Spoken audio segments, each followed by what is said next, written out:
Welcome to scientific spirituality with love and light. புரிஞ்சுக்கிறதுக்கு கடினமா ஆழமா இருக்கிற விஷயங்களை கூட ஓமை கதைகள் மூலமா எளிமையா புரிய வைக்கலாம்னு நான் நம்புறேன். அந்த வகையில ஆன்ம விழிப்புக்கு உதவி செய்கிற, வாழ்க்கையோட அர்த்தத்தை தேட வைக்கிற 4 ஊமை கதைகளை இந்த வீடியோல சொல்றேன். இதுல 3 ஊமை கதை கேள்வி கேட்டதன் மூலமா எனக்கு உள்ளிருந்து அறிவுறுத்தப்பட்டது. அதுல ஒரு ஊமை கதை ரமண மகரிஷியோட கருத்துக்களை படிச்சப்ப எனக்கு புரிய வந்தது. சோ அந்த ஊமை கதைகளை ஒவ்வொன்றா இந்த வீடியோல நம்ம பார்க்கலாம். ஸோ ஃபர்ஸ்ட் நம்ம ரமண மகரிஷியோட ஊமையில இருந்து ஸ்டார்ட் பண்ணலாம். பெரிய பெரிய மகான்கள் எல்லாமே எல்லாத்தையும் அப்டிராக்டா தான் பேசுவாங்க. அப்டிராக்டா சுருக்கமா சொல்றப்ப ஆன்ம விழிப்பு அடைஞ்சவங்க ஆட்டோமேட்டிக்கா அதை புரிஞ்சுக்குவாங்க அப்படின்னு குறைவா தான் பேசுவாங்க. ஃபார் எக்ஸாம்பிள், ஜீசஸ் பேரபிள்ஸ் இல்ல ரூமியோட பேரபிள்ஸ் எல்லாம் பாத்தீங்கன்னா சுருக்கமா இருக்கும். அதை புரிஞ்சுக்கிட்டோம்னா அதுல ஆழமான கருத்துக்கள் இருக்கும். ஆனா அதுல ப்ராப்ளம் என்னன்னா, மோஸ்ட் ஆஃப் த டைம் அது தவறா இன்டர்பிரட் பண்ணப்படும், அதாவது தவறா புரிந்து கொள்ளப்படும். ரிலிஜியஸ் பெர்ஸ்பெக்டிவ்ல பாக்குறப்ப இந்த ஒன்னஸ்ன்ற கான்செப்டே இல்லாம போயிடும். சிலர் நேரடியா பேசுவாங்க, ஆனா அது அவ்வளோ சீக்கிரம் டே டு டே லைஃப்ல இருக்கிறவங்களால கனெக்ட் பண்ண முடியாது. ஃபார் எக்ஸாம்பிள், ஓஷோ, ஜேகே அவங்கெல்லாம் நேரடியா நிறைய விஷயங்களை சொன்னாலும் அதை நம்மளால கனெக்ட் பண்ண முடியாது. ஏன்னா அது கொஞ்சம் காம்ப்ளெக்ஸா இருக்கும். ஆனா இப்ப யுக மாற்றத்துக்கான காலம். எல்லாருக்கும் எல்லா விஷயங்களையும் புரிய வைக்கிற நேரம் வந்திருக்கு. இதுல பல பேர் ஒர்க் பண்ணிட்டு இருக்காங்க ஆல் ஓவர் த வேர்ல்ட். எல்லா லாங்குவேஜ்லயும் எல்லா கண்ட்ரிலையும் ஆன்ம விழிப்பு அடைஞ்சவங்க மற்றவங்களுக்கு அவங்க புரிஞ்சுக்கிட்ட விஷயங்களை சொல்லிட்டு இருக்காங்க. இந்த யுக மாற்றத்துக்கான புரட்சியில எனக்கும் சின்னதா ஒரு பங்கு கொடுத்ததுக்காக பிரபஞ்சத்துக்கு நன்றி. இப்படி சொல்ற விஷயங்களை புரிஞ்சுட்டு வாழ்க்கையில மாற்றத்தை கொண்டு வந்து விழிப்புணர்வான சந்தோஷமான வாழ்க்கைய வாழ்றதும் இல்ல அன்கான்சியஸ்னஸோட தூக்கத்தை கண்டினியூ பண்றதும் அவங்களோட ஃப்ரீ வில். பட் எப்ப ஆன்ம விழிப்பு நடக்குதோ அப்பதான் உண்மையான வாழ்க்கை ஸ்டார்ட் ஆகும். ஸோ இந்த ஓமை கதை கூட விழிப்புணர்வற்ற வாழ்க்கை வாழ்றதுன்றது தூக்கத்துக்கு சமமானது. எப்ப நம்ம விழிப்புணர்வை அடையிறோமோ அப்பதான் நம்மளோட உண்மையான வாழ்க்கை ஸ்டார்ட் ஆகும் அப்படின்ற விஷயத்தை தான் சொல்ல வருது. வாங்க கதைக்குள்ள போலாம். இது ராமகிருஷ்ண பரமஹம்சர் கதையா சொல்லியிருக்காரு. அது என்ன கதைன்னு பார்ப்போம். அதுக்கப்புறம் அது என்ன ஊமையா நம்ம எடுத்துக்கலாம் அப்படின்றத டிஸ்கஸ் பண்ணலாம். அந்த கதை என்னன்னா, குப்பன்னு ஒருத்தர் ஒரு கூத்து பாக்குறதுக்காக ரொம்ப ஆர்வமா வெயிட் பண்ணிட்டு இருக்காரு. ஒரு நாள் அவங்க ஊர்லயே அந்த கூத்து நடக்க போகுதுன்னு தெரிஞ்ச உடனே ரொம்ப ஆர்வமா எல்லாத்தையும் பாயெல்லாம் எடுத்துட்டு ரெடி ஆகி அந்த கூத்து பாக்குறதுக்காக போறாரு. அங்க பாய் போட்டு வெயிட் பண்ணிட்டு இருக்காரு கூத்து நடக்கிறதுக்காக. ஆனா அது கொஞ்சம் டிலே ஆகுது. அதுல அவர் அசந்து தூங்கிட்டாரு. எந்திரிச்சு பாக்குறப்ப கூத்து முடிஞ்சு போயிடுச்சு. ஓகேவா? சோ அந்த பாயை சுற்றி திருப்பி எடுத்துட்டு போயிட்டாரு. சோ இதான் அந்த கதை. இதுல நம்ம என்ன தெரிஞ்சுக்கலாம் அப்படின்னா, அந்த குப்பன் தான் நாம யாரெல்லாம் விழிப்புணர்வற்ற வாழ்க்கை வாழ்றோமோ அந்த வாழ்க்கை அந்த குப்பன் மீன் பண்றோம். அந்த ஷோ என்னன்னா, இந்த உலக வாழ்க்கை மூலமா ஆன்ம வளர்ச்சி நிறைய தெரிஞ்சுக்கணும், கத்துக்கணும், எக்ஸ்பீரியன்ஸ் பண்ணணும், லைஃப் எக்ஸ்பீரியன்ஸ் பண்ணணும். ஆனா அதோட சேர்த்து ஆன்ம வளர்ச்சி ஒரு பர்பஸ்க்காக வந்திருப்போம்ல, ஒரு சோல் பர்பஸ், அந்த வளர்ச்சி தான் உண்மையான ஷோ. ஓகேவா? சோ லைஃப் எக்ஸ்பீரியன்ஸ் பண்றதோட நம்ம வந்த பர்பஸ் என்ன, அந்த ஆன்மாவுடைய அந்த ஃப்ரீக்வன்சி இன்க்ரீஸ் பண்றது, ஆன்மா வளர்ச்சிக்காக தான் வந்திருக்கோம். அதுதான் ஷோ. இல்ல தூங்குறது என்னன்னா, இந்த விழிப்புணர்வு இல்லாம எதுக்காக வந்தோமோ அந்த விழிப்புணர்வு இல்லாம உலக வாழ்க்கையில மூழ்கி போறது. உலக வாழ்க்கைன்னா நிறைய கஷ்டங்கள், இன்ப துன்பங்கள் எல்லாமே இருக்கும். ஆனா இந்த இன்ப துன்பங்கள், ரெஸ்பான்சிபிலிட்டிஸ் அதெல்லாம் நம்மள ரியலைஸ் பண்ண விடாது. மோஸ்ட்லி நம்ம வேலையிலே தான் மூழ்கி இருப்போம். அது பேரு தான் தூங்குறது. அவர் எந்திரிச்சு பாக்குறப்ப கூத்து முடிஞ்சு போயிடுச்சுன்றது என்னன்னா, நம்ம எல்லா ரெஸ்பான்சிபிலிட்டிஸையும் முடிச்சுட்டு எதுக்காக வந்திருக்கோம் அப்படின்னு யோசிச்சு பாக்குறப்ப டைம் முடிஞ்சிருக்கும். மோஸ்ட்லி இந்த ஆன்ம வளர்ச்சிக்குரிய அந்த ஆப்பர்ச்சுனிட்டி முடிஞ்சிருக்கும். சோ உலக வாழ்க்கை வாழ்றப்பயே இந்த ஆன்மாவுக்குரிய வளர்ச்சிக்கும் நம்ம முயற்சி பண்ணணும். ஓகேவா? சோ நம்ம இந்த இந்த ஜீவனுக்கு தேவையான விஷயங்கள் மட்டுமே பண்ணாம ஆன்ம வளர்ச்சிக்கு தேவையான விஷயங்களையும் சேர்த்து பண்ணணும். இல்லன்னா கூத்து பார்க்க போயி பார்க்காம வந்த குப்பன் மாரி தான் திருப்பி திருப்பி வந்துட்டு இருக்கணும். ஓகேவா? உலக வாழ்க்கையில தேவையான விஷயங்கள பண்றதும் முக்கியம். சர்வைவல் மோட்ல இருந்து வெளிய வந்தா தான் ஆன்ம வளர்ச்சி என்னன்னு பார்க்க முடியும். ஆனா அதோட சேர்ந்து ஆன்ம வளர்ச்சிக்கு தேவையான விஷயங்களையும் பண்ணா தான் நம்ம வந்த பர்ப்பஸ் வந்து நிறைவடையும். இதுதான் அந்த உவமை மூலமா நம்ம தெரிஞ்சுக்கிறது. நன்றி. இந்த ஊமை கதை வந்து நான் என்னோட குழந்தைங்களுக்கு சொன்னது. அவங்க 2 பேரும் சண்டை போட்டுக்கிற அளவுக்கு எதுவுமே ஒர்த்து கிடையாது அப்படின்னு புரிய வைக்கிறதுக்காக சொன்னது. இந்த ஊமை கதையில நான் என்ன சொல்ல வந்திருக்கேன்னா, இந்த ஊமை கதையில நான் சொல்ல வர்ற கருத்து என்னன்னா, நம்ம தேடி தேடி சேர்த்து வைக்கிற விஷயங்கள், ஓடி ஓடி வாழ்க்கையில செட்டில் ஆகிறதுக்காக செய்யற விஷயங்கள் எல்லாமே நம்மள சர்வைவல் மோட்ல வச்சுக்கிறதுக்கு மட்டுமே உதவியா இருக்கும். இப்படி இருந்தா ஆயிரக்கணக்கான பிறவிகள் ஆனாலும் ஓடிக்கிட்டே தான் இருக்கணும். எப்ப ஆன்ம விழிப்பு அடையுதோ அப்பதான் நம்ம வந்ததுக்கான நோக்கத்தை நோக்கி நம்ம செயல்பட ஆரம்பிப்போம். அதுக்கு வந்து நம்ம எதை நோக்கி ஓடுறோம், எதுக்காக ஓடுறோம், அதுக்குரிய பர்பஸ் என்னன்ற கேள்வியை கேட்கணும். நம்ம சொசைட்டி வந்து நம்மள மோஸ்ட்லி சர்வைவல் மோட்ல தான் வச்சிருக்கோம். ஆனா அத புரிஞ்சுகிட்டு ஒழிச்சுக்கிறது நம்ம கையில தான் இருக்கு. நம்மள வந்து செட்டில் ஆக வேண்டியது, ஃபினான்ஷியலா ஸ்டேபிளா இருக்க வேண்டியது முக்கியம்தான். ஆனா ஒன்ஸ் ஸ்டேபிள் ஆயிட்டா, நம்மளோட தேவைகள் நிறைவேறின பிறகு, வாழ்க்கையோட அடுத்த பரிமாணத்தை நோக்கி பயணம் செய்ய வேண்டியது நம்மளோட கடமை. இல்லைன்னா இந்த மீட் காஸ்டியூம், அதாவது இந்த உடல் அதோடைய டைம் முடிஞ்ச பிறகு இல்ல முடியிறப்ப இவ்வளவு சேர்த்து வச்சதும் வீண். இப்படிப்பட்ட அற்புதமான வாழ்க்கைய, இந்த வாய்ப்பை தவற விட்டுட்டோமே அப்படின்னு நம்மளோட ஜீவன் கவலைப்படும். நான் யாருன்ற வீடியோல நம்மளோட ஜீவன் என்ன அப்படின்றத சொல்லியிருக்கேன். நம்ம ஜீவன் தண்ணி மாதிரி. அத வந்து மனசோட கலந்து அன்கான்சியஸ் வாழ்க்கையா வாழ்றதா, இல்ல அது ஆன்மாவோட கலந்து கான்சியஸ் ஆன ஆன்ம விழிப்பான வாழ்க்கைய வாழ்ந்து பிறவி சுழல்ல இருந்து விடுபடுறதான்றது நம்ம கையில தான் இருக்கு. இத இந்த சின்ன ஓமை கதை புரிய வைக்கும்னு நினைக்கிறேன். நான் வந்து இன்னைக்கு வாழ்க்கையோட ஒரு வித்தியாசமா வாழ்க்கைய பார்க்குற ஒரு கண்ணோட்டத்தை எக்ஸ்பிளைன் பண்ற ஒரு உவமைய வந்து பேசலாம்னு இருக்கேன். குட்டி பசங்க கடற்கரை போறாங்க. காலையில விளையாடுறதுக்காக போயிருக்காங்க. ஸோ சில பசங்க வந்து தண்ணியில விளையாடுறாங்க. சில பேர் வந்து மணல் வீடு கட்டி விளையாடுறாங்க. ஃபுல் டே அவங்க அந்த பீச்ல டைம் ஸ்பெண்ட் பண்றாங்க. இந்த மணல் வீடு கட்டி விளையாடுற பசங்க நிறைய பேர் வந்து அது மணல் வீடு கட்டுற திங்ஸ் கொண்டு வந்து கட்டி விளையாண்டுட்டு இருக்காங்க. ஸோ எவ்வளோக்கு எவ்வளோ ரொம்ப நேரம் அவங்க வந்து அவங்க கட்டுற வீட்ல ஸ்பெண்ட் பண்றாங்களோ, அவ்வளோக்கு எவ்வளோ வந்து அவங்களுக்கு அவங்க கட்டுற வீட்டு மேல அட்டாச்மெண்ட் வந்து ஜாஸ்தியா இருக்கு. ஸோ யாரும் அந்த வீட்ட வந்து அட்டாக் பண்ணிறக்கூடாது, உடைச்சு விட்டுறக்கூடாது. அத எக்ஸ்பேண்ட் பண்றது, அத பாதுகாக்கிறது, அப்புறம் அத டெக்கரேட் பண்றது, இப்படி ஃபுல் ஃபோக்கஸும் அவங்களுக்கு வந்து அந்த வீடு மேல தான் இருந்தது. ஃபுல் டே இப்படி டைம் ஸ்பெண்ட் பண்றாங்க. நெறைய அடிச்சுக்கிறாங்க.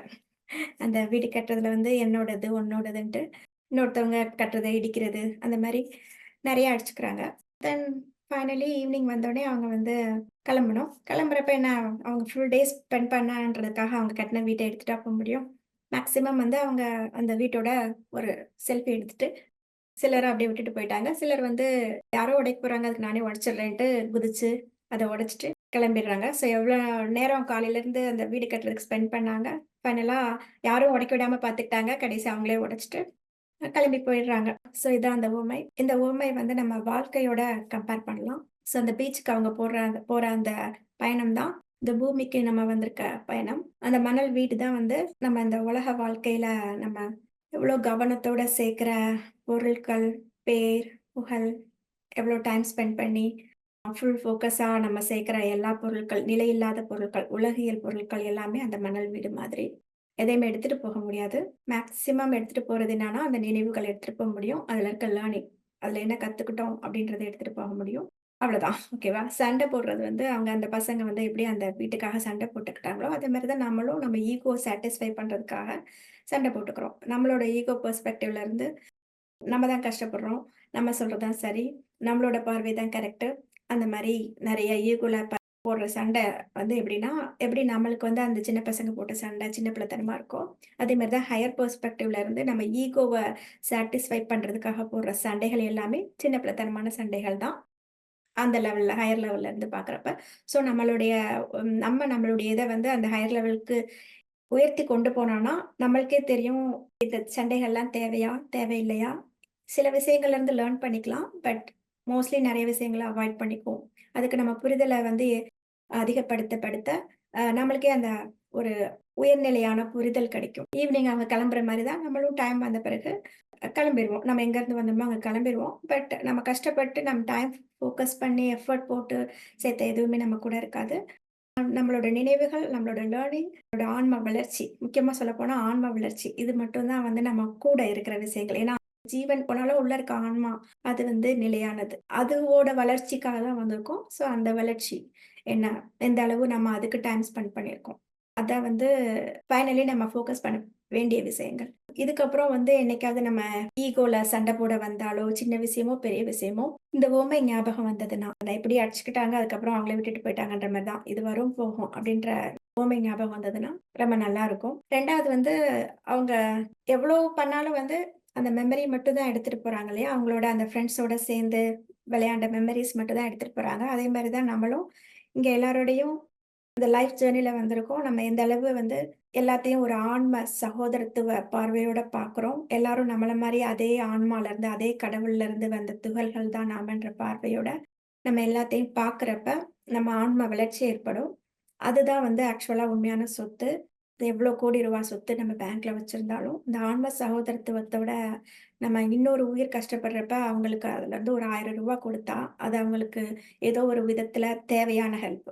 நான் சோம்பேறி ஆக்குறதுக்காக விஷயங்கள் கிடையாது. உண்மையிலேயே அவங்களுக்கு வந்து ஒரு உயிராபத்தான விஷயமா இருக்கு. அதுக்கு நம்ம ஹெல்ப் பண்ண வேண்டியிருக்கு அப்படின்னா, அந்த குடுக்குற அந்த காசு அந்த ரூ. 1000 வந்து நம்ம நம்ம ஆன்மாவுடைய டெபாசிட். அது வந்து நம்மளோடது. இந்த ரூ. 1,00,00,000 எடுத்துட்டு போ முடியாது. பட் நம்ம அந்த அன்கண்டிஷனல் லவ்வோட இன்னொரு உயிருக்கு ஆணவத்தோடு கிடையாது. அன்கண்டிஷனல் லவ்வோட குடுக்குற விஷயங்கள் வந்து அதுதான் நம்மளுடைய உண்மையான சொத்து. காசு தான் தரணும்னு கிடையாது. நமக்கு டைம் ஸ்பெண்ட் பண்றதோ, ஈவன் கஷ்டப்படுறவர்களுக்காக பிரேயர் பண்றதோ, இல்ல நம்மளுக்கு தெரிஞ்ச விஷயங்கள ஷேர் பண்றதோ, காசு தான் ஷேர் பண்ணணும்னு இல்ல. அறிவ ஷேர் பண்ணலாம். ஞானத்த ஷேர் பண்ணலாம்.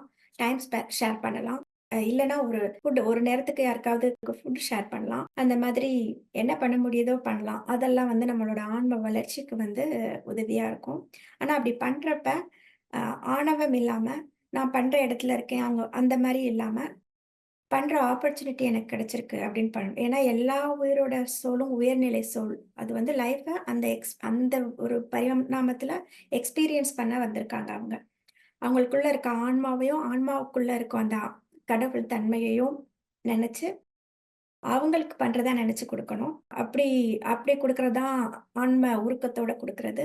ஆன்ம சகோதரத்துவ அந்த பார்வையோட குடுக்குறது. அது வந்து நம்மளோட ஆன்ம வளர்ச்சிக்கு ஹெல்ப் பண்ணும். ஸோ இதுதான் வந்து at the end of the day நம்ம கொண்டு போற விஷயங்கள். மத்ததெல்லாம் வந்து நம்மளுக்கு இந்த உலக வாழ்க்கைய எக்ஸ்பீரியன்ஸ் பண்றதுக்கு தேவைகளும் வேணும். தேவைகளுக்கு என்ன பண்ணணுமோ, அத பண்ண பிறகு தான் நம்ம அடுத்த விஷயங்கள பார்க்க முடியும். அது உண்மதான். ஸோ தேவைகள் ஓரளவு நிறைவேத்தி, அதுக்கப்புறம் ஆன்ம தேவையையும் பார்க்கணும். ஜீவனோட தேவைய மட்டுமே கிடையாது.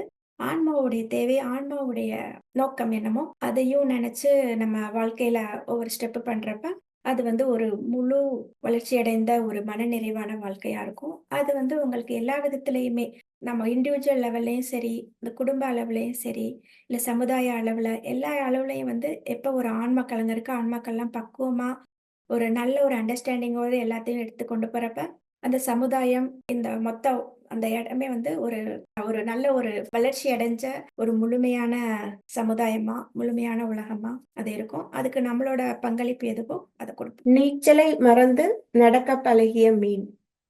ஸோ இந்த உவமை கதையில நான் என்ன சொல்ல வரேன்னா, நாம எல்லாருமே கடவுளோட பிரதிபிம்பங்கள் தான்.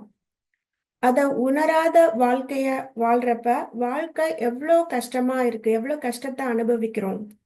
அத உணர்றப்ப, ஆன்ம விழிப்பு மூலமா எப்படி எல்லா கஷ்டங்களும் ஈஸியா காணாம போகும் அப்படின்னு சொல்ல வர்ற கதை. அது மட்டும் இல்ல, நாம எல்லாருமே கடவுளுடைய குழந்தைகள் தான். இதுல எந்த மாற்றமும் கிடையாது. ஒரு சிலருக்கு அந்த ரகசியம் தெரியும். தெரிஞ்சவங்க தெரியாதவங்களுக்கு அத புரிய வைக்கிற கடமையில இருக்காங்க. சோ யாருமே இங்க ஸ்பெஷல் கிடையாது. கான்சியஸ்னஸ்ல வேணா ஏற்றத்தாழ்வுகள் இருக்கலாம். ஆனா உள்ள இருக்க கடவுள் சாராம்சம் எல்லாருக்கும் ஈக்குவலானது. அந்த வகையில பார்க்கறப்ப நாம எல்லாருமே சரிசமமான கடவுளுடைய குழந்தைகள் தான். இதுல எந்த ஏற்றத்தாழ்வும் கிடையாது. இதை இன்னும் ஈஸியா புரிய வைக்கணும்னா நம்ம இன்னொரு குட்டி கதையை எடுத்துக்கலாம். லெட்ஸே ஒரு ராஜாவோட வீட்ல இருந்து ஒரு குட்டி குழந்தை, ஒரு மாச குழந்தை இல்ல 2 மாச குழந்தை வந்து காணாம போயிடுது. காணாம போய் அது வந்து அனாதையா வளருது. ரொம்ப கஷ்டப்படுது. வாழ்க்கையில வந்து சாப்பாட்டுக்கே ரொம்ப கஷ்டப்பட்டு கஷ்டத்தோட வளருது. ஸோ அது கொஞ்சம் வளர்ந்த பிறகு அரசாங்கத்தோட உதவி கிடைச்சா கொஞ்சம் நல்லா இருக்கும் அப்படின்னு ராஜாக்கு கீழே வேலை பார்க்குற வேலையாட்கள்கிட்ட போய் கெஞ்சிட்டு நின்னா எப்படி இருக்குமோ அதே பேத்தட்டிக் சுச்சுவேஷன்ல தான் நம்மளோட வாழ்க்கையும் இருக்கும்.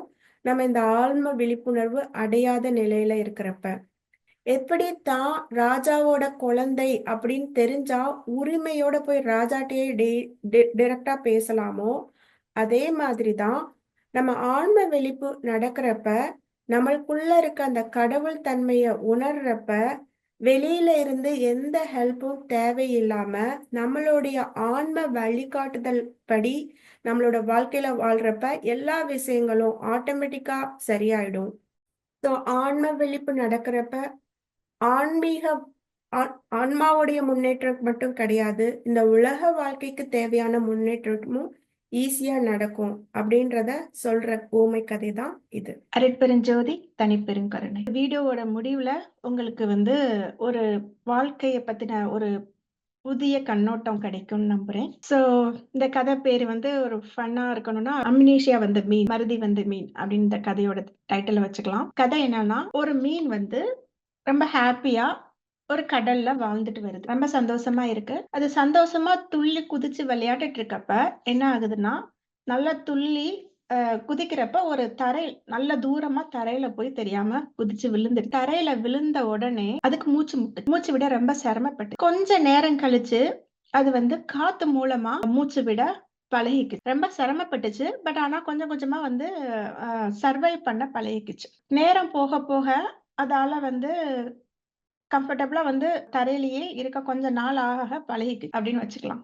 இதெல்லாம் நம்புற மாதிரி அங்க இருக்கு அப்படின்னு கேட்கறவங்களுக்கு வேணா ஒரு லாஜிக்கா ஒரு எக்ஸாம்பிள் சொல்றேன். ஸோ சயின்டிஸ்ட் வந்து ரீசெண்டா வந்து இந்த மாதிரி தரையில நடக்கிற மீனை வந்து கண்டுபிடிச்சிருக்காங்க. ஒரு மீன் வகையில நிறைய மீன் வகைகள் வந்து தரையிலையும் நடக்கிறதுக்கு அடாப்ட் ஆயிக்குச்சு அப்படின்னு வந்து சயின்டிஸ்ட் கண்டுபிடிச்சிருக்காங்க. ஸோ நம்ம மீன் வந்து அந்த மாதிரி ஒரு மீன் வச்சுக்கலாம். ஸோ காலப்போக்கில் என்ன ஆச்சுன்னா அந்த மீன் வந்து தன்னோட வாழ்வாதாரத்தை வந்து நிலத்திலேயே அமைச்சுக்கிச்சு. அதுக்கு வந்து தண்ணியில இருந்து தான் அது வந்தோம் அப்படின்றதே கூட நாளடைவில் மறந்து போச்சு. அண்ட் அப்பப்ப பெய்யற மழையில தான் வந்து அது உயிர் வாழ்ந்துட்டு இருந்துச்சு. அந்த மலையில வர தண்ணி வர்றப்ப அதுக்கு வந்து ரொம்ப ஹாப்பியா இருக்கும். அதுலதான் வந்து உயிர் வாழ்ந்துட்டு இருந்தது. ஒரு நாள் ரொம்ப நல்லா மழை பெஞ்சு ஒரு பள்ளத்துல நிறைய தண்ணி சேர்ந்துச்சு. அப்ப அந்த வழியா அந்த மீன் போறப்ப அந்த தெரியாம அந்த தண்ணிக்குள்ள விழுந்த அந்த மொமெண்ட் வந்து அதுக்கு வந்து அவ்வளவு பேரானந்தமா இருந்துச்சு. அப்பதான் வந்து அதுக்கு இதுதான் நம்முடைய உண்மையான நிலைமை மாதிரி இருக்கே, நம்ம எதுவும் மறந்துட்டோமா அப்படின்னு அது யோசிக்க ஆரம்பிச்சுச்சு. ஏன்னா அவ்வளவு ஒரு பேரானந்தத்தை வந்து அது ஃபீல் பண்ணுச்சு.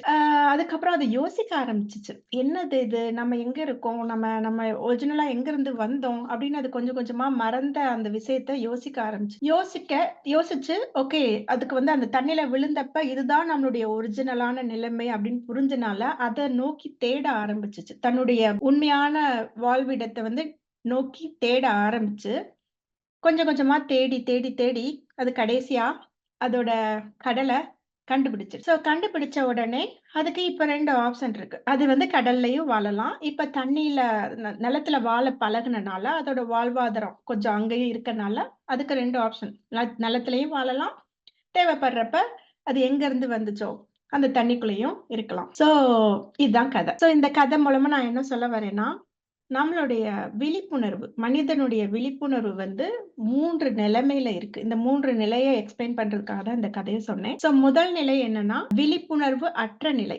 அதான் அந்த அம்னீஷியா வந்த மீன். தான் யாருன்னு தெரியாம கஷ்டப்பட்டு நிலத்திலேயே வாழ்ந்துச்சு இல்லையா, அந்த மீன் வந்து ஃபர்ஸ்ட் நிலை. அதாவது விழிப்புணர்வு அற்ற நிலை. 2வது நிலை வந்து ஆன்ம விழிப்பு அடைந்த நிலை. இந்த ஒரு நிமிஷம் வந்து தண்ணிக்குள்ள விழுந்தோனே அது பேரானந்தத்தை ஃபீல் பண்ணி, அதுக்கு கொஞ்சம் கொஞ்சமா ஞாபகம் வர ஆரம்பிச்சுச்சு. கொஞ்சம் கொஞ்சமா தேட ஆரம்பிச்சுச்சு இல்லையா? ஞான அந்த தேடல் ஆரம்பிச்சுச்சு இல்லையா? அது வந்து நம்மளுடைய ஞான தேடல். ஆன்ம விழிப்பு அடைந்த நிலை. அடுத்து தண்ணிய தேடி அது கடல அடைஞ்ச அந்த இது வந்து ஆன்மாவுடைய அந்த ஞானம் அடைந்த நிலைன்னு சொல்லலாம். சோ இந்த 3 ஸ்டேஜஸ் தான் நான் வந்து இந்த கதை மூலமா எக்ஸ்பிளைன் பண்ணலாம்னு இருக்கேன். சோ ஃபர்ஸ்ட் நம்ம வந்து இந்த விழிப்புணர்வு அற்ற நிலையை பத்தி பேசலாம். மோஸ்ட் ஆஃப் த டைம் நம்ம நிறைய இந்த விழிப்புணர்வு அற்ற நிலையில தான் ஒரு ஸ்டேஜ் வரைக்கும் எல்லாருக்கும் லைஃப் போகும். வாழ்க்கைன்னா கஷ்டம் வரும், அதை ஃபேஸ் பண்ணணும் அப்படின்ற மாதிரி தான் போயிட்டு இருக்கும். எப்படி அந்த மீன் அந்த மலை தூறல்ல வாழ்ந்துச்சோ அதே மாதிரி மோஸ்ட் ஆஃப் த டைம் இந்த பக்தி மார்க்கத்துல கோயிலுக்கு போய் சாமி கும்பிட்டா எல்லாம் சரியாயிரும். அதான் அந்த மலை தூறல் மாதிரி. அதுலதான் ஓரளவு சர்வைவ் ஆகி வாழ்ந்துட்டு இருப்போம். ஓகேவா? சோ கேட்போம், கேட்டா கிடைக்கும், யாராவது ஹெல்ப் பண்ணுவாங்க, கடவுள் ஹெல்ப் பண்ணுவாங்க அப்படின்ற ஒரு நம்பிக்கையில தான் வாழ்ந்துட்டு. இது வந்து விழிப்புணர்வு அற்ற நிலை. சோ அந்த தண்ணிக்குள்ள அந்த மீன் விழுந்த அந்த ஆன்ம விழிப்பு அடைந்த நிலை அது என்னன்னா, இப்படியே போயிட்டு இருக்கப்ப ஒரு ஸ்டேஜ்ல நம்மளுக்கு வந்து கொஸ்டின் கேட்க ஆரம்பிக்கும். என்ன வாழ்க்கை இது? என்ன அப்படின்னு. அந்த ஸ்டேஜ் வந்து எப்ப நடக்கும்னா, நம்மளுக்கு ஓரளவு கர்ம வினைகள்லாம் கழிஞ்சு, நம்ம அடுத்த நிலைக்கு ரெடியா இருக்கிறப்ப, நம்மளுடைய ஆன்ம பக்குவம் வந்து அடுத்த நிலைக்கு ரெடியா இருக்கிறப்ப, நம்ம கேள்வி கேட்க ஆரம்பிப்போம். அது எப்ப நடக்கும்னு சொல்ல முடியாது. ஃபார் எக்ஸாம்பிள், பட்டினத்தார் கதையை கேள்விப்பட்டிருப்பீங்க. அவர் வந்து ரொம்ப பெரிய ராஜாவுக்கே கடன் குடுக்குற அளவுக்கு பெரிய பணக்காரரு. அவருக்கு எப்ப ஆன்ம விழிப்புணர்வு ஏற்பட்டுச்சுன்னா, அவரோட பையன் வந்து காது அருந்த ஊசி கூட உன்னோட காலம் முடியறப்போ கடைசி நேரத்துல உன் கூட வராது அப்படின்னு ஒரு வார்த்தை சொல்லுவான் அவங்க பையன். அந்த பையன் சொல்ற அந்த ஒரு நிமிஷம் அவருடைய ஆன்மா விழிப்படைஞ்சிரும். விழிப்படைஞ்சு இது வாழ்க்கை என்ன? இது என்னது? நம்ம என்ன வாழ்ந்துட்டு இருக்கோம்? உண்மை என்ன? அப்படின்னு வந்து அவர் வந்து தேட ஆரம்பிப்பாரு. சோ ஒவ்வொரு மனுஷனுக்கும் ஒரு ஸ்டேஜ் இருக்கும். எப்ப நம்ம கர்ம வினைகள் கழியுதோ, அப்ப வந்து ஒரு ஸ்டேஜ்ல வந்து நமக்கு வந்து ஆன்மா விழிப்படைய ஆரம்பிக்கும். அப்ப கேள்வி கேட்க ஆரம்பிப்போம். அதுதான் ஞான தேடல். அந்த ஞான தேடலோட முடிவு வந்து என்னன்னா, எல்லா விஷயங்களையும் இந்த ஞான மார்க்கத்து மூலமா புரிஞ்சுகிட்டு, அதுக்கப்புறம் அந்த ஞானம் அடைதல் அது வந்து அவேக்கன்ட் ஸ்டேஜ்ன்னுவாங்க. அப்ப அந்த ஸ்டேஜ் வந்து அந்த மீன் வந்து அந்த கடல அதோட எங்கிருந்து வந்துச்சோ, அந்த இடத்த போய் அடையறது தான் அந்த ஞானம் அடைந்த நிலை. சோ ஒரு மனுஷன் வாழ்ந்துட்டு இருக்கப்பயே ஞானம் அடையறதுன்றது என்னன்னா, ஞான புரிதலோட எல்லா விஷயத்தையும் அணுகுறப்ப, உலக வாழ்க்கையும் நல்லா இருக்கும். ஆன்மீக வாழ்க்கையும், ஆன்ம புரிதலும் நல்லபடியா போகும். சோ இது வந்து ஆன்ம முன்னேற்றத்துக்கு மட்டுமே கிடையாது. உலக முன்னேற்றத்துக்கும் இந்த ஆன்ம புரிதல்ன்றது ரொம்ப தேவையான ஒண்ணு. இததான் வந்து இந்த கதையில நான் எக்ஸ்பிளைன் பண்ணலாம்னு நினைச்சேன். உங்களுக்கு இது புரிஞ்சிருக்கும்னு நினைக்கிறேன். இதுல வந்து இத வந்து நான் இங்கிலீஷ்ல போட்டப்ப வந்து என்னோட ஃப்ரெண்ட் ஒருத்தவங்க கேட்டாங்க. அந்த அந்த மீன் அதுக்கு அந்த கடல்லே இருந்துக்கலாமே, எதுக்கு வந்து இவ்ளோ கஷ்டப்பட்டு திருப்பி கடலுக்கு போணும்? ஓகே. அந்த மீனுன்னு பார்க்குறப்போ ஒண்ணும் இல்ல. இப்ப நம்ம வாழ்க்கையோட கம்பேர் பண்றப்ப, எதுக்கு அங்கேயே நம்ம இருந்திருக்கலாமே? எதுக்கு இங்க வந்து கஷ்டப்பட்டு திருப்பி நம்ம எங்கேருந்து வந்தோமோ, அங்க போறதுக்கு என்ன? இது என்ன? அப்படின்ற மாரி கேட்டாங்க. சோ இந்த கேள்வி உங்க எல்லாருக்குமே இருக்கும். இதுக்கு இந்த பருத்தி மூட்டை குடோன்லயே இருந்திருக்கலாமே அப்படின்ற கேள்வி வந்து பொதுவா எல்லாருக்கும் இருக்கத்தான் செய்யும். ஆக்சுவலா அது ஒரு ரொம்ப நியாயமான கேள்விதான். ரைட். நம்ம எங்கேருந்து வந்தோமே, அங்கேயே திருப்பி போறதுக்கு நம்ம அங்கேயே இருந்திருக்கலாமே. எதுக்கு இந்த வாழ்க்கை, கஷ்டம், அப்புறம் ஞான தேடல், அப்புறம் ஞானம் அடைதல், எதுக்கு இவ்ளோ ஸ்டெப் அப்படின்ற கேள்வி வந்து நேச்சுரலா வரத்தான் செய்யும். அதுக்குரிய பதில வந்து நம்ம வந்து இன்னொரு உவமையில, இன்னொரு வீடியோல வந்து பார்க்கலாம். ஓகேவா? நன்றி.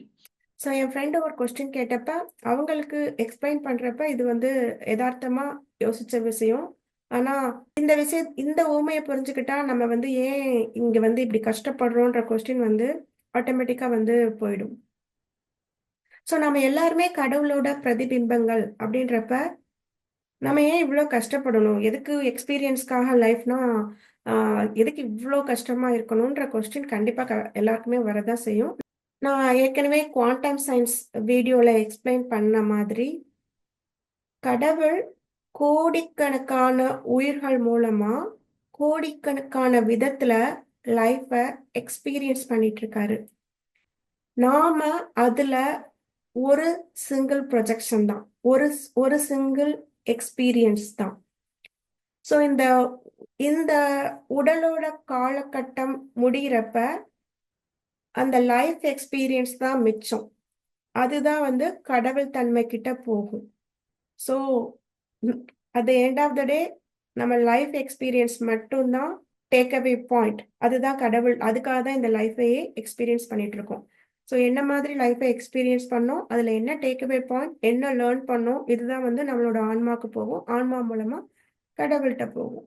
இதை இந்த கதை மூலமா புரிஞ்சுக்கிறப்ப ஒரு சரண்டரிங் மென்டாலிட்டியோட வாழ்க்கைய வாழ ஆரம்பிப்போம். ஸோ வாழ்க்கைய சரணாகதி மனப்பான்மையோட உணர்ந்து வாழ்றப்ப எந்தெந்த விஷயங்கள் எப்பப்ப நடக்கணுமோ அது அப்பப்ப ஆட்டோமேட்டிக்கா நடக்கும். ஒரு டிவைன் ஃப்ளோவோட வாழ்க்கை போகிறப்ப வாழ்க்கை ரொம்ப ஆனந்தமயமா இருக்கும். ஸோ அந்த புரிதலை கொண்டு வர்றதுக்கு இந்த ஊமை கதை உதவியா இருக்கும்னு நம்புறேன். அதுக்குரிய ஆன்சரை வந்து நான் இன்னொரு ஊமை மூலமா சொல்றேன் அப்படின்னு சொல்லியிருந்தேன். So, அந்த ஊமையை வந்து பார்க்கலாம். ஸோ இதுக்கு வந்து பேர் என்ன வச்சுக்கலாம்னா, அம்னேசியா வந்து நடிகன் அப்படின்னு வச்சுக்கலாம். ஓகேவா, அந்த கதை பேரை. ஓகே, ஸோ கதைக்குள்ள போலாம். ஒரு தீவுல வந்து ஒரு மேஜிக்கல் சயின்டிஸ்ட் இருந்தார். ஓகேவா, அவர் வந்து ரொம்ப மேஜிக்கலான ரொம்ப பவர்ஃபுல்லான சயின்டிஸ்ட். அவர் வந்து என்ன நினைச்சாலும் வந்து அவரால் உடனே கிரியேட் பண்ணிட முடியும். ஓகேவா, அந்த அளவு ரொம்ப மேஜிக்கலான பர்சன். ஸோ ஆனா அந்த தீவுல அவர் மட்டும்தான் இருக்காரு. ஸோ ஒரு நாள் அவருக்கு ரொம்ப போர் அடிச்சது. அவர் வந்து ஒரு படம் எடுக்கலாம் அப்படின்னு நினைச்சாரு. ஆனா அங்க அவர் மட்டும்தான் இருக்காருன்றனால அவர் என்ன பண்ணாரு, படம் எடுக்கிறதுக்கு அவருக்கு வந்து ஆட்கள் தேவை இல்லையா? படம் எடுக்கிறதுக்கும் சரி, படத்துல நடிக்கிறதுக்கும் சரி, அவருக்கு ஆட்கள் தேவை. ஸோ அவர் வந்து அவர் பெரிய சயின்டிஸ்ட், எல்லாமே பண்ண முடியும். ஸோ அவர் என்ன பண்ணாரு, ஜெனடிக் இன்ஜினியரிங் பண்ணி நிறைய குளோன்ஸ், அவருடைய குளோனையே வந்து அவர் கிரியேட் பண்ணார். அவருடைய எசன்ஸ் எடுத்து நிறைய குளோன் மனிதர்களை வந்து அவர் உருவாக்குனாரு. ஒவ்வொருத்தருக்கும் ஒவ்வொரு ரோல் கொடுத்தாரு. படத்துல உருவாக்குறதுக்கும் சரி, நடிக்கிறதுக்கும் சரி. ஸோ ஒரு குளோனை வந்து டிரெக்டர் ஆக்குனாரு, ஸ்கிரீன் பிளே பண்ண வச்சாரு, அப்புறம் வந்து டயலாக் எழுத வச்சாரு, கேமராமேன் ஆக்குனாரு, அண்ட் தென் ஒவ்வொரு நிறைய குளோனை வந்து ஆக்டரா வந்து வச்சிருந்தாரு. அந்த மாதிரி வந்து படத்தை எடுத்தாரு அப்படின்னு வச்சுக்கலாம். சோ இதுல வந்து ஆடியன்ஸ் யாருன்னா அவரே தான். அவர் பாக்குறதுக்கு தானே அது பண்ணாரு. சோ இதுல ஆடியன்ஸும் அவரே தான். ஓகேவா, ஒர்க் பண்ற டெக்னீஷியன் இருக்காங்கல்ல, அவங்களுக்குலாம் வந்து அவர் வந்து மெமரி எல்லாம் எடுக்கல. அவங்களுக்கு தெரியும் அவங்க யாரு, அவங்க வந்து அந்த சயின்டிஸ்டோட குளோன் அப்படின்ற கான்செப்ட் வந்து அவங்களுக்கு தெரியும். ஓகேவா, ஆனா இந்த ஆக்டர்ஸ்க்கு மட்டும் என்ன பண்ணாருன்னா அந்த மெமரியை எடுத்துட்டார். அவங்க குளோன்ஸ் அப்படின்ற மெமரியை எடுத்துட்டார். ஓகேவா, ஏன் எடுத்தார்னா அப்பதான் அவங்க வந்து அந்த கதாபாத்திரத்தோட ஒன்றி நடிப்பாங்க. அப்பதான் அந்த அந்த பிளே வந்து நல்லா இருக்கும் அப்படின்றனால அவர் வந்து அந்த ஆக்டர்ஸ்க்கு மட்டும் அவங்க யாருன்ற மெமரியை எடுத்துட்டார். சோ கதையும் ரொம்ப நல்லா வந்துச்சு. அத அவர் ஆடியன்ஸாவும் பார்த்தார். சோ ஏன்னா இந்த ஆக்டர்ஸ் வந்து ரொம்ப கதையோட ஒன்றி நடிச்சனால, அழுகிறப்ப அழுது, சிரிக்கிறப்ப சிரிச்சு, எல்லா எமோஷனும் எக்ஸ்பீரியன்ஸ் பண்ணி நடிச்சனால கதை ரொம்பவே நல்லா வந்தது. அத வந்து அவர் வந்து ஆடியன்ஸாவும் என்ஜாய் பண்ணாரு. இதுதான் கதை. சோ இத வந்து நம்ம கொஸ்டினோட எப்படி கனெக்ட் பண்ணலாம் அப்படின்றத பார்க்கலாம். சோ இதுல வந்து இந்த சயின்டிஸ்ட் யாருன்னு பாத்தீங்கன்னா ஆப்வியஸ்லி காட் வந்து அவருடைய எசன்ஸ வந்து உள்ள எல்லா உயிர்களுக்குள்ளயும் போட்டு வச்சிருக்காரு. ஓகேவா, சோ அது வந்து அந்த சயின்டிஸ்ட் வந்து காட். அண்ட் ஆப்வியஸ்லி அந்த அம்னீசியா வந்து ஆக்டர் யாருன்னா நம்ம தான். ஓகேவா, இந்த தேர்ட் டென்சிட்டில இருக்க நம்ம எல்லாருமே வந்து அம்னீசியா வந்த ஆக்டர். சோ இதுல இந்த மத்த டெக்னீஷியன் அவங்க எல்லாம் யாரு, அவங்களுக்கு தெரியும் அவங்க யாருன்னு, ரைட்? அவங்களுக்கு மெமரி இருக்கு அந்த குளோன்ஸ்க்குலாம். அவங்க யாருன்னு பார்த்தா அவங்க எல்லாம் நம்மளோட ஹையர் செல்ஃப், ஓவர் சோல், அதாவது ஜீவான்மா, பரமான்மா, ஹையர் மைண்ட் எல்லாமே அது அவங்களுக்குலாம் வந்து தெரியும். அவங்க வந்து ஹையர் டென்சிட்டில இருக்காங்க, அவங்களுக்கு தெரியும்னு வச்சுக்கலாம். சோ அதெல்லாம் வந்து டெக்னீஷியன். ஆனா இந்த ஆக்டர்ஸ் மட்டும் ஸ்பெஷல். அவங்க வந்து நல்லா ஒன்றி நடிக்கணும்ன்றதுக்காக மறக்கிற ஒரு விஷயத்த உள்ள வச்சிருக்காங்க. அதான் நாம. இப்ப நாம என்ன பண்றோம், நம்ம வந்து கதையோட ஒன்றி நடிச்சிடுறோம், ரைட்? சோ நம்மளோட பிரதி பிம்பங்களான இந்த ஓவர் சோல், ஹையர் செல்ஃப், அதாவது பரமான்மா அண்ட் மத்த ஹையர் டென்சிட்டில இருக்க எல்லா பிரதிபிம்பங்களும் வந்து தான் யாரு அப்படின்றத புரிஞ்சுக்கிட்ட விழிப்புணர்வு உள்ள நிலையில இருக்காங்க. நாம வந்து கதையோட ஒன்றி போகணும் அப்படின்றதுக்காக இந்த தேர்ட் டென்சிட்டில விழிப்புணர்வு அற்ற நிலையில வாழ்றோம். ஏன்னா இந்த எக்ஸ்பீரியன்ஸ்ல தான் வந்து அந்த மொத்த அந்த டிராமாவே இருக்கு, பிளேயே இருக்கு. சோ அதுக்கு வந்து நம்மளுக்கு மெமரி இருக்கக்கூடாது அப்படின்றனால விழிப்புணர்வு அற்ற நிலையில இருக்கிறோம். சோ இந்த விழிப்புணர்வு அற்ற நிலையில தான் நம்ம வந்து இந்த கேள்வி எல்லாம் கேட்கிறோம். எப்ப அதுக்கு அந்த 10 மூட்டை குடோன்லயே இருக்கலாமேப்பா, எதுக்குப்பா இவ்வளவு லைஃப் எக்ஸ்பீரியன்ஸ் அப்படின்ற கேள்வி எல்லாம் வந்து நம்ம அந்த விழிப்புணர்வு அற்ற நிலையில தான் கேட்கிறோம். ஆனா நம்மளுக்கு இந்த விழிப்புணர்வு வந்துருச்சுன்னா, ஆன்ம விழிப்பு வந்துருச்சுன்னு அர்த்தம். எப்ப அந்த ஆன்ம விழிப்பு வருதோ, அப்ப வந்து நம்மளுக்கு வந்து இது எல்லாமே நாமளும் இந்த பார்ட் ஆஃப் த பிளான் அப்படின்றத புரிஞ்சுக்குவோம். சோ இத வந்து அதோட உண்மையான நோக்கத்துல இந்த லைஃப பார்க்க ஆரம்பிப்போம். உண்மையான புரிதலோட எல்லா விஷயங்களையும் பார்க்க ஆரம்பிப்போம். இந்த பேரபிள்ல இருக்க கருத்து புரிஞ்சிருக்கு அப்படின்னா, நம்மளோட ஆன்ம விழிப்பு நடந்துட்டு இருக்கு அப்படின்றது அர்த்தம். ஓகேவா? சோ இந்த ஆன்ம விழிப்போட நம்ம இந்த விஷயத்த பார்க்கிறப்ப என்ன நடக்கும் அப்படின்னா, முதல் விஷயம், நம்ம இது ஒரு பிளே. இது எல்லாமே ஆல்ரெடி பிளான் பண்ணி தான் இந்த ரோல பிளே பண்ண வந்திருக்கோம் அப்படின்ற புரிதல் ஃபர்ஸ்ட் இருக்கும். எப்ப அந்த புரிதல் வருதோ, அப்ப வந்து பிளான் பண்ணி பண்ண நாமளுக்கு வந்து எது வேணுமோ அதுவும் வந்து கண்டிப்பா கிடைக்கும் அப்படின்ற ஒரு கான்ஃபிடன்ஸ் கிடைக்கும். ஓகேவா? இந்த ரோல சக்சஸ்ஃபுல்லா பிளே பண்றதுக்கு என்ன தேவையோ, ஓகேவா? அதுவும் வந்து நம்மளுக்கு கிடைக்க வேண்டிய இடத்துல கிடைக்கும். அப்படியே கிடைக்கலனாலும் அதுவும் பார்ட் ஆஃப் த பிளான் அப்படின்ற அக்செப்டன்ஸ் வரும். சோ இது 2மே ரொம்ப முக்கியம். வாழ்க்கைய வந்து ஒரு எத எப்படி பார்க்கணுமோ அத அந்த புரிதலோட பார்க்க ஆரம்பிப்போம். அதுக்கு வந்து இது ஹெல்ப் பண்ணும். 2வது வந்து நம்ம வந்து இது எல்லாமே ஒரு கேம்.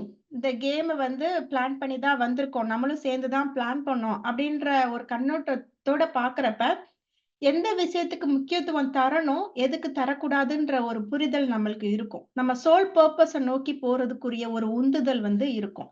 தேவையில்லாத விஷயங்கள நம்ம அவாய்ட் பண்ணிக்க, டிஸ்ட்ராக்ஷன்லாம் அவாய்ட் பண்ணிக்கிறதுக்கு இது ஹெல்ப் பண்ணும். ஓகேவா? சோ அந்த அந்த விழிப்புணர்வோட பார்க்கிறப்ப, நம்மளுக்கு வந்து நம்ம பார்ட் ஆஃப் த பிளான். இந்த பெரிய யுனிவர்சல் சிம்பனில நம்ம ஒரு சின்ன டியூன். ஆனா, அந்த டியூன் கரெக்ட்டா இருந்தா தான் எல்லாம் நல்லபடியா இருக்கும். அந்த அந்த ரெஸ்பான்சிபிலிட்டி, ஓனர்ஷிப் இருக்கும். அந்த சோல் பர்ப்பஸ நோக்கி போறதுக்குரிய ஒரு வழிகாட்டுதல் வந்து நம்மளுக்குள்ள இருந்தே நம்மளுக்கு கிடைக்கும். ஓகேவா? சோ அது 2வது விஷயம். இந்த 2 விஷயத்தோட வாழ்க்கைய அணுகுற நம்மளுடைய கான்ஷியஸ்னஸ் லெவல் வந்து வேற மாதிரி இருக்கும். அந்த கான்ஷியஸ்னஸ் லெவலுக்கு ஏத்தாப்புல தான் நம்மளோட எனர்ஜி, வைப்ரேஷன் எல்லாம் இருக்கும். நம்ம எனர்ஜி, வைப்ரேஷனுக்கு ஏத்தாப்புல தான் வந்து நம்மளுக்கு சுத்தி இருக்க என்விரான்மென்ட் வந்து அதுக்கு ஏத்தாப்புல அமையும். நன்றி.